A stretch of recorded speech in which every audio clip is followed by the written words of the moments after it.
mentally draining and stressful situations, but dangerous. Kind of work. This is not enough to get to work every day. And it's like, it's just needles, people get home, and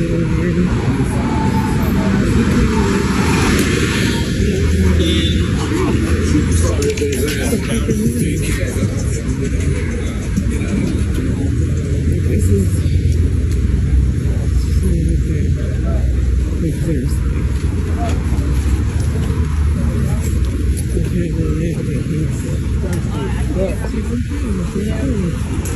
If you've walked around downtown San Francisco, right near the ex-FKA Twitter headquarters, it's a zombie apocalypse.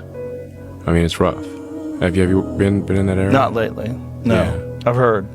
It's crazy. I've heard it's crazy. I've heard you really can't believe it until you actually go there. You can't believe it until you go there. So now you have to say, well, what philosophy led to that outcome? Lethal drugs are killing Americans by the thousands. More than 200 Americans die every single day from fentanyl overdose. The insane part is that the fentanyl supply is flooding into the US from traffickers posing as illegal immigrants crossing the southern borders. This has been dubbed as the deadliest drug crisis in US history, with almost every major city being affected. People slumped over on the ground or dazed out with blank stares are a common scene nowadays in low-income areas. These are clear-cut signs of fentanyl abuse. The drug is popular among the homeless as it puts the body into a euphoric state that doesn't need food or water. A major concern is that fentanyl is being used to lace illegal marijuana, which is common among teenagers not old enough to buy it legally. This has caused a record number of teenage accidental overdoses. San Francisco has been the worst hit, as it is estimated that every 10 hours a person in the city dies of an overdose. The DEA in 2022 seized almost 400 million lethal doses of fentanyl, which is more than the United States population, and that is only the stuff that they were able to find. Imagine just how much is truly out there. It's a normal afternoon on the doorstep of San Francisco's main government building, a snapshot of America's fentanyl crisis. It doesn't just look stark. An average of one person every 10 hours dies in this city of a fentanyl overdose. It's often here, in the drug-ravaged Tenderloin district. Are you a fentanyl user? Absolutely. I've been an opiate addict for probably 10 years. Trevor used to inject heroin, but fentanyl, he says, is a different beast, and he wants everyone to know. I mean, the fact that this isn't a main issue, on TV every night is insane to us. I've never seen anything like it.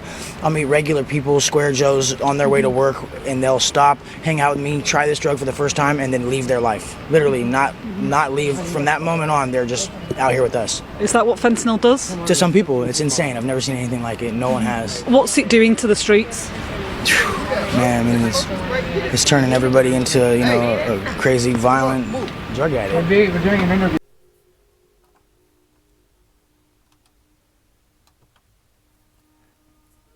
Shalom, Israel.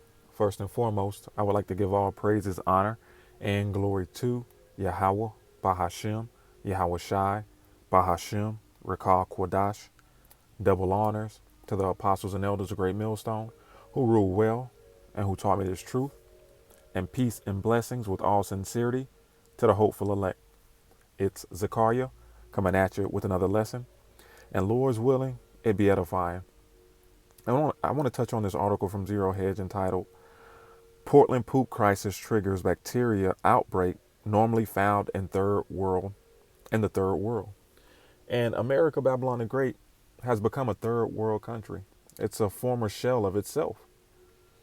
America is dead. And it's on life support. And the life support are these stimuluses that they keep pumping into the economy.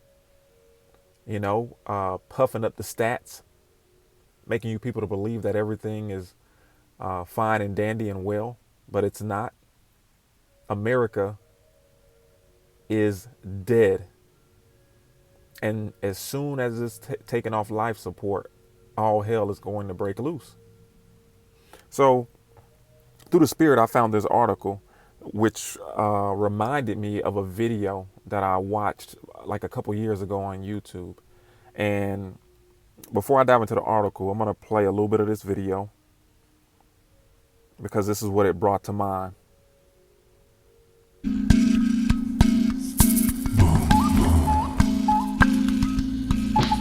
This is the story of how cholera changed my village. Tiny germs of cholera, too small to see, spread through the river. So small, yet so dangerous. Without realizing, women carried cholera home in the water. Flies carried cholera on their feet. Unwashed hands spread it too.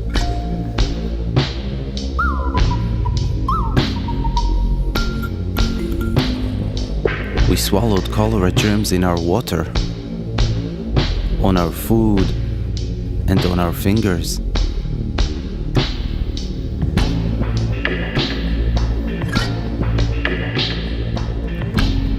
It happened so fast. By morning, my father was very sick.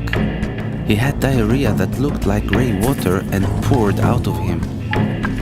I was so scared. I went for help.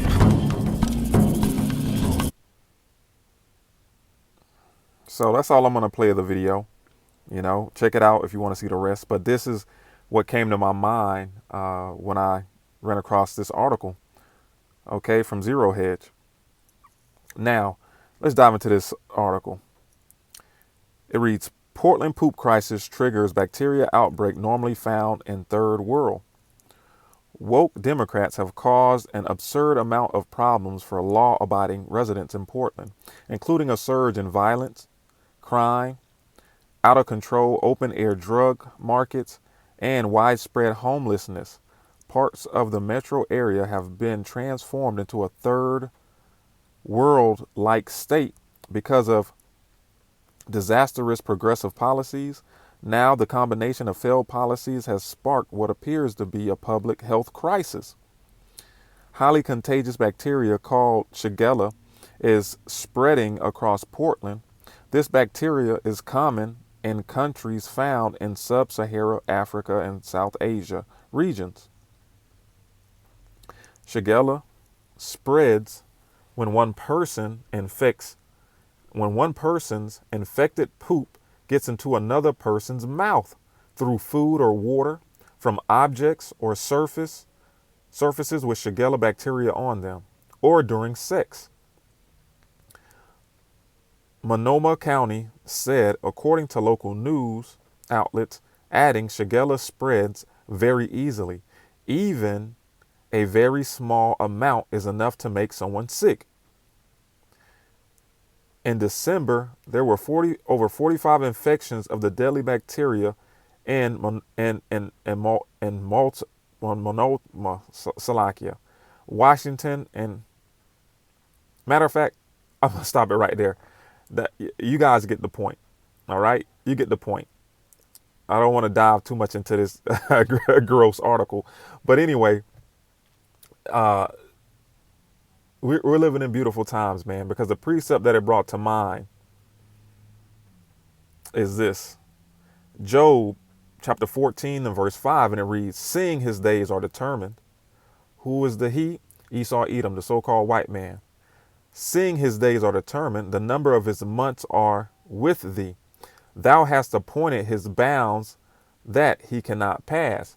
Meaning that Esau, Edom, the so-called white man, the Caucasian race, cannot rule no longer than the time that has been allotted to him from the Heavenly Father. And by the state of his kingdom, his empire, America, his rulership is coming to an end. It's fastly coming to an end. All right?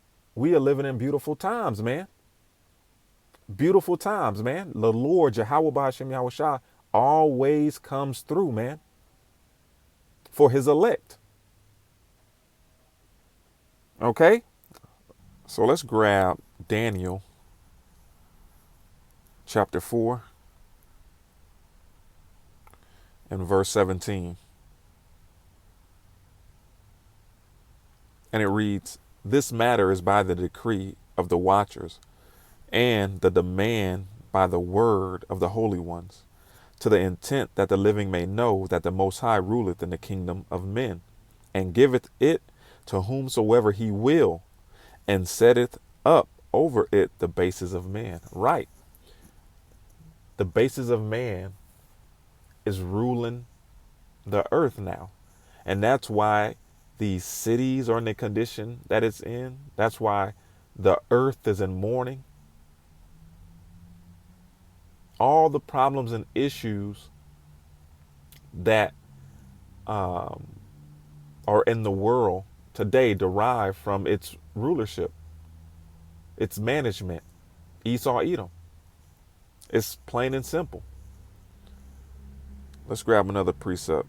This is Zakar'Yah. Isaiah chapter 24 and verse 5. "The earth also is defiled under the inhabitants thereof, because they have transgressed the laws, changed the ordinance, broken the everlasting covenant." And who has the power? Who's in the power seat to change laws, to write laws, to enforce laws, to guide the direction of the earth and the people in the way of righteousness? Who has the power to do this? Esau, Edom. And because he has transgressed the laws of the Heavenly Father and brought the world to the state that it's in, we're witnessing what happens when the earth is ran not according to the Heavenly Father's will, and what happens when a Neanderthal, a base man, is ruling. He has a society where you can have intercourse with animals, where men can become women, women can become men. Straight confusion. And this is why the Heavenly Father is bringing this man down. He's bringing this devil down. Okay? So from here, let's get nope, we don't want that. We want Second Esdras chapter 6, and this is in the GNT, and you know where I'm headed. We're going to start at verse 7, and it reads, "Then I ask, how long a period of time will divide the ages? When will the first age end and the next age begin?" Okay, age going into a rulership. All right. He answered, "The intervals will be no longer than that between Abraham and Abraham. He was the grandfather of both Jacob and Esau. And when they were born, Jacob was holding Esau's heel. Esau represents the end of this age, and Jacob represents the beginning of the new age." Right. This is the last rulership that the Israelites will be in, because after this, the kingdom of heaven will be established on earth under the rulership of Yahweh Shai, who you people ignorantly call Jesus, and the nation, which is the apple of his eye and a joint heir with him, the Israelites, you so-called Negroes, Latinos, and Native Americans. So prophecy is screaming. Everything the Heavenly Father said would come to pass is coming to pass. All right.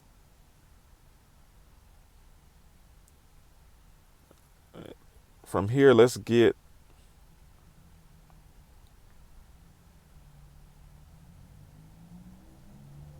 Psalms 44 and verse 4.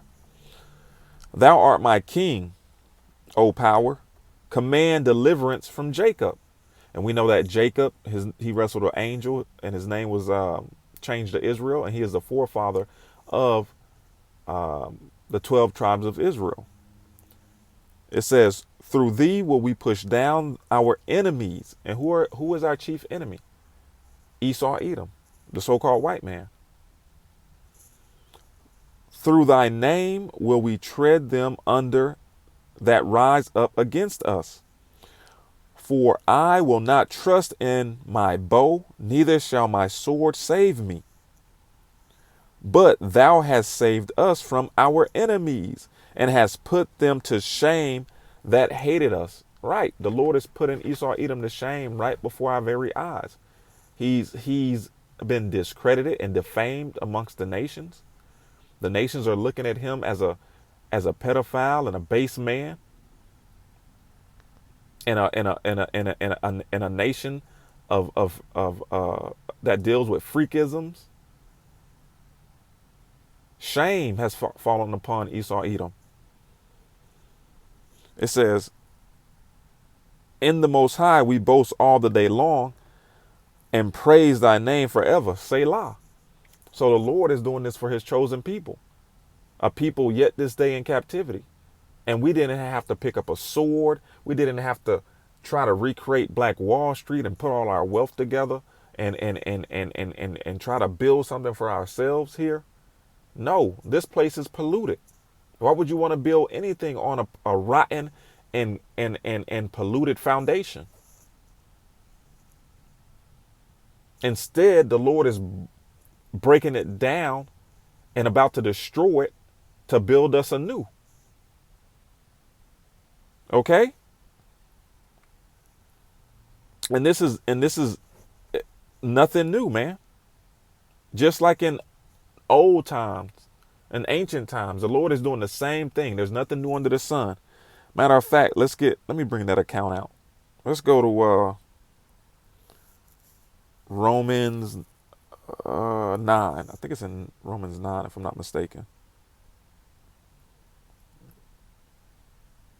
Romans 9, and we'll start at Zakar'Yah 13. It reads, as it is written, Jacob have I loved, but Esau have I hated. What shall we say then? Is there righteous, Zakar'Yah? What shall we say then? Is there unrighteousness with the Most High? Because he hates one nation and loves another nation? God forbid. For he saith to Moses, I will have mercy on whom I will have mercy, and I will have compassion on whom I will have compassion. So then is it not of him that willeth, nor of him that runneth, but of the Most High that showeth mercy. And here's the point that I wanted. For the scripture saith unto Pharaoh, even for this same purpose have I raised thee up, that I might show my power in thee, and that my name might be declared throughout all the earth. Okay? Therefore hath he mercy on whom he will have mercy, and whom he will he hardeneth. And perfect example. Okay? The Lord raised up Pharaoh. Okay? Made him the most mightiest person of power in that time amongst all the nations, just so what? To bring him down.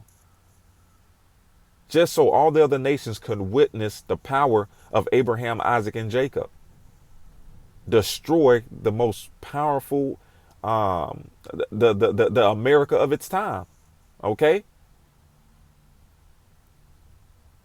And the Lord is about to do the same thing again. He's about to bring down Esau, Edom, and America to magnify his name throughout the four corners of the earth, man. Throughout the four winds of the earth. And put his chosen nation back on top. Simple. So from there, we're going to get Lamentations chapter 4 and verse 21. Rejoice and be glad, O daughter of Edom, that dwelleth in the land of Uz. Right. Enjoy your kingdom while it lasts. Okay? Enjoy your head being above the quicksand. Okay? Because you're steadily sinking. The sand is running out in the hourglass. So you might as well enjoy it, because this ending has one conclusion that can't be changed, and that's your downfall. So you might as well enjoy it. Rejoice and be glad, O daughter of Edom, that dwelleth in the land of Uz. The cup also shall pass through unto thee. Right, the same cup that you so-called Negroes, Latinos, and Native Americans had to drink of this devil, of this devil's oppression, the captivity, the slavery. That cup that we had to drink, all them curses in Deuteronomy, the 28th chapter, are now returning off of us and back to our enemies. It says, the cup shall pass through unto thee, thou shalt be drunken, and shalt make thyself naked. The punishment of thine iniquity is accomplished, O daughter of Zion. Right. Our bid is up. This is the last captivity. America, Babylon the Great is the last captivity of the Israelites. Okay? He will no more carry thee away into captivity. He will visit thine iniquity, O daughter of Edom. He will discover thy sins. And all of this that we're witnessing, these cities becoming desolate and a place where pestilence lies and spreads, and just, all this is part of the Lord's judgment on the nation of Edom. Okay? And I'm going to end it with this. Oh, you know what? Matter of fact, I just had Zakar'Yah. Let me play this quick clip. About a drug-resistant stomach bug it's calling a serious threat to public health. It's called Shigella, and it can cause severe gastrointestinal illness, bloody diarrhea, cramping, fever. You can get really, really sick. Now, fortunately, most people recover on their own without antibiotics, just with supportive therapy like fluids. But in a small percentage of people, antibiotics can be needed. And the problem is, the CDC is now reporting that about 5% of the Shigella cases that are reported to it are drug resistant. It's resistant to all known commonly used antibiotics. That's compared to 0% in 2015. And the rise is probably largely due to overuse of antibiotics. This is what Shigella looks like. As few as... So, hey, you're just going to have to hope and pray that your symptoms run its course. All right? And this is common in most of the, community. Okay? But the antibiotics is not even working for it. Okay? Man, the Lord is cold, man. He's judging this filthy, disgusting kingdom, man. All right? So let me end it with this. This is Baruch chapter 4. And I'm going to start at verse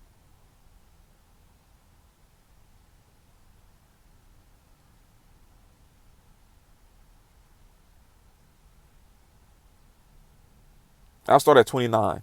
And it reads, For he that hath brought these plagues upon you shall bring you everlasting joy and salvation, speaking to the Israelites. And the plagues were the curses that he put on us in Deuteronomy, the 28th chapter. All right. So it says, Take good heed, O Jerusalem, for he that gave thee that name will comfort thee. Right. This gospel is the comforter. It's the good news. Okay. Knowing that after this captivity, our nation is going to rule in a righteous and everlasting kingdom. All right. And our enemies are going to be punished for the things that they've did to us. Miserable are they that afflicted thee and rejoiced at thy fall. Miserable are the cities which thy children have served. Miserable is she that received thy sons. Right. In all our captivities, all you nations had a hand in it. For as she rejoiced at thy ruin, the she, America, Babylon the Great, the whore. For as she rejoiced at thy ruin and was glad at thy fall, so shall she be grieved for her own desolation. For I will take away the rejoicing of her great multitude, and her pride shall be turned into mourning. And that's what's happening, man. You see all these Edomites looking at their empire and shame and mourning, like, oh man, and trying to remember the good old times, reminiscing. It says, for fire shall come upon her from the everlasting, long to endure, and she shall be inhabited of devils for a great time. Right, because after the Lord embarrasses you and brings the shit hits the fan moment, Jacob's trouble, to the earth, and chiefly America, Babylon the Great, then he's going to destroy this bitch, okay, in the Third World War by intercontinental ballistic missiles. All right, so I'm going to end it there. Lord willing, this was edifying. Shalom, Israel. Wa abad babal.